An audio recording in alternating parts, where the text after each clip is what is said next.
बातें करता हूँ, मेरी एक ही बात होती है कि मेरे भाई नमाज पढ़ा करें। सबसे पहली जो बात है, इस गांव में, इस मोहल्ले में कितनी मसाजिद हैं, हर मस्जिद से अजान की आवाज आती है और अजान देने वाला दो बार ये कहता है कि हैया अलस सलाह, हैया अलस सलाह, हैया अलल फलाह।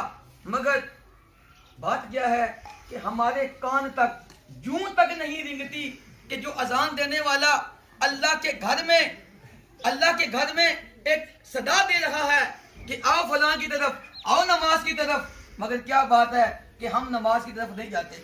और जहां पे भी कोई महफिल मिलाद मुस्तफ़ा होती है तो वहां पे सबसे पहला हमारा नारा क्या होता है, गुलामी रसूल में मौत भी कबूल है। नमाज नहीं पढ़नी, मौत कबूल करनी है। सबसे पहले भाई बात क्या है, सबसे पहले हमने नमाज पढ़नी है और उसकी हमने कल से नहीं आज से तैयारी करनी है। बात यह है कि आज जिस भी कब्रिस्तान में चले जाएं, उस कब्रिस्तान में ऐसे ऐसे नौजवान मौजूद हैं जो कहते थे कि हम कल से नमाज शुरू करेंगे, जो कहते थे हमने नमाज कल से शुरू करनी है। मेरे भाई कल को छोड़ें, कल किसने देखी है, नमाज आज से शुरू करें। और देखें शैतान इब्लीस कितना बड़ा, उसको अल्लाह तबारक व तआला ने कितना मर्तबा दिया था, सिर्फ उसने अल्लाह रब्बुल आलमीन की बारगाह में एक सजदा नहीं किया। और हम दिन में 96 सजदे नहीं करते, जो 5 नमाजें नहीं ना पढ़ते, 5 नमाजों में 96 सजदे हैं और 96 बार अल्लाह तबारक व तआला को नाराज करते हैं। और फिर जब हम पे कोई मुश्किल आती है ना, जब हमारी जेब में पैसे नहीं होते, जब हमारे घर कोई बंदा बीमार हो जाता है या कोई मौत हो जाती है या कुछ भी हो जाता है, तो फिर अल्लाह को पुकारते हैं। मेरे भाई अल्लाह को तब पुकारो ना जब अल्लाह की आपने अल्लाह की कोई बात मानी होगी, जब आपने अल्लाह को राजी किया होगा।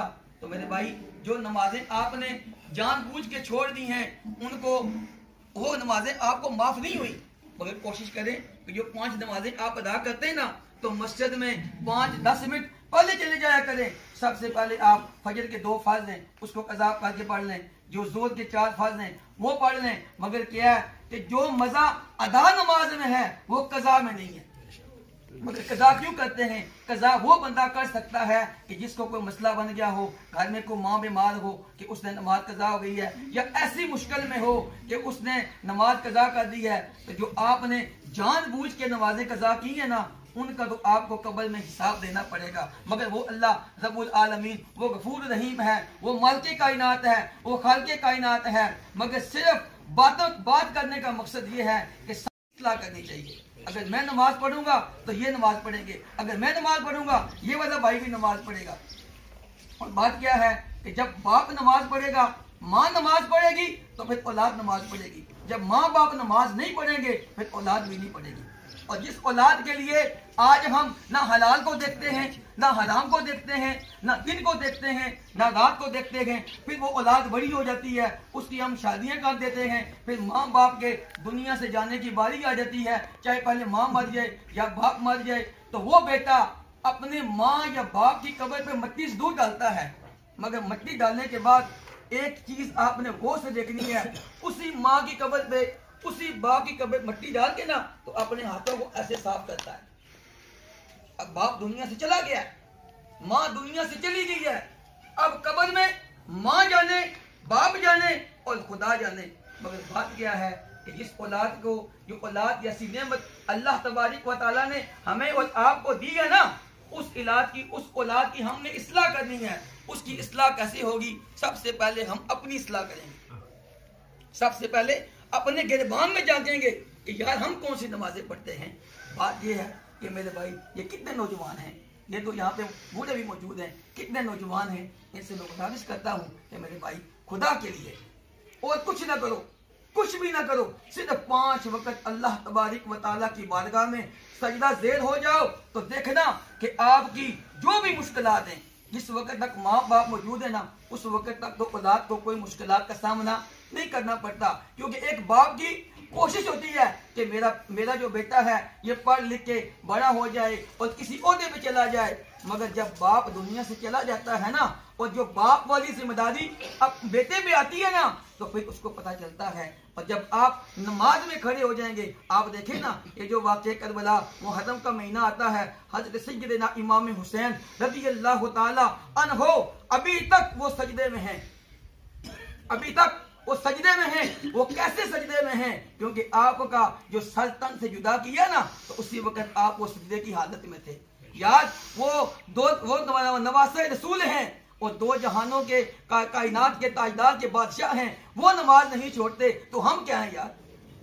सिर्फ ये है कि हमारी जेब में मोबाइल है, अजान हो रही है, मोबाइल पे टच कर देखेंगे, मोबाइल को इस्तेमाल कर देखेंगे, सोशल मीडिया पे जब मिलाद का महीना आता है, अपने वे कपड़ों पे बैज लगाकर गुलामी रसूल में मौत भी कबूल है, सैयदी मुर्शदी या रसूल अल्लाह के नारे तो लगाते हैं, मगर नारे लगाने से मेरे भाई काम नहीं होगा। और नबी अलैहिस्सलातु वस्सलाम का इरशाद पाक है, अस्सलातु मिराजुल मुमिनीन, कि नमाज मोमिन की मिराज है। नबी अलैहिस्सलाम ने इरशाद फरमाया कि ऐ लोगों, कि नमाज मेरी आंखों की ठंडक है। और नबी अलैहिस्सलाम की आंखों की ठंडक को हम ऐसे जाया कर रहे हैं जैसे हम पे कोई कहते हैं, हम पे कोई कानून लागू नहीं है। और बात करने का मकसद ये है कि सबसे पहले हमने कल से नहीं, आज से आप ये कोशिश करें। कोशिश क्या कि 5 नमाजें मेरे भाई पढ़ते हैं। जब बच्चा 7 साल का हो जाए ना, तो उसको भाई प्यार से बोलो कि बेटा आओ चलते हैं मस्जिद में। जब 10 साल का हो जाए ना, तो फिर शरीयत के मुताबिक उसको मार पीट के उसको मस्जिद में लेके जाओ।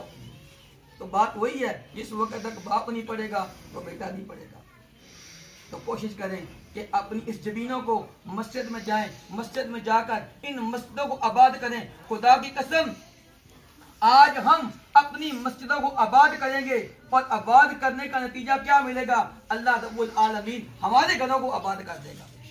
अल्लाह तबारक व तआला की बारगाह में दुआ है कि जो पढ़ा उस पर अमल करने की तौफीक अता फरमाए। अल्लाह तबारक व तआला हम सबको 5 वक्त नमाज बा जमात अदा करने की तौफीक अता फरमाए। जिस तरह हमारी मसाजिद में जब जुमा होता है ना, तो सारा पूरा मोहल्ला, गाँव जो भी होता है, शहर, कितने बंदे वहाँ पे जमा होते हैं। और ये जो कुफार आलम है ना, ये हमें शिकस्त क्यों दे रहा है? ये इसी नमाज की वजह से हमें शिकस्त दे रहा है। और जिस दिन हमने जुमा की नमाज के अलावा, ईद की नमाज के अलावा, जिस दिन हमारी मस्जिदें भर गई, उस दिन ये कुफर का खात्मा हो जाएगा। और देखें कि जब ये जो हमारा मक्का मदीना है, तो वहाँ पे जब अजान होती है ना, तो जो लोग खाने काबे का तवाफ करते हैं ना, तो वहाँ पे खाने काबे का तवाफ भी रुक जाता है। तो क्या हमारे लिए वो खाने काबे का तवाफ अफजल है ना? हमारा काम अफजल तो नहीं है ना? अगर खाने काबे का तवाफ रुक जाता है, तो हमारे काम, दुनिया के काम क्यों नहीं रुक सकते मेरे भाई? ये दुनिया के काम को छोड़ो मेरे भाई, कोई पता नहीं है, किसी वक्त भी मौत का फरिश्ता आके हमारी रूह को कब्ज करके ले जाएगा। क्या अल्लाह तबारक व तआला की बारगाह में क्या मुंह लेके जाएंगे कि दुनिया में हम क्या करते रहेंगे? मेरे भाई, ये दुनिया है ना, ये झूठी दुनिया है, ये फरेब वाली दुनिया है। असल दुनिया तो वो कब्र वाली जिंदगी है। कोई पता नहीं कब क़यामत आएगी। अब देख लें, कितने सदियों सालों से, 1400 साल पहले नबी अलैहिस्सलातु वस्सलाम इस बारगाह, इस दुनिया से चल बसे थे, मगर 14 सदियां बीत गई हैं। किसी को पता है क़यामत कब आएगी? कोई पता नहीं है मेरे भाई। जितनी जिंदगी कब्र की जिंदगी तवील है, उतनी जिंदगी ये वाली नहीं है, और ये झूठी जिंदगी है। और कोशिश करें कि मेरे भाई, सिर्फ एक ही बात है कि आप नमाज पढ़ें। जब आप नमाज पढ़ेंगे, आपकी औलाद पढ़ेगी। जब आपकी औलाद पढ़ेगी, जब आपकी औलाद बड़ी हो जाएगी, फिर उसकी औलाद भी नमाज पढ़ेगी। अल्लाह तबारक व तआला हम सबको इस पर अमल करने की तौफीक अता फरमाए। अल्लाह तबारक व तआला हम सबको 5 वक्त नमाज बा जमात अदा करने की तौफीक अता फरमाए। अल्लाह तबारक व तआला हम सब पे अपना फजल करम अता फरमाए। जिनके लिए यह इत्माम किया गया है, अल्लाह तबारक व तआला अपने हबीब के सदके उनके गुनाहों को बख्श अता फरमाए। अल्लाह तबारक व तआला हम सब पे अपना फजल करम अता फरमाए। व आखिरु दावाना अल्हम्दुलिल्लाहि रब्बिल आलमीन।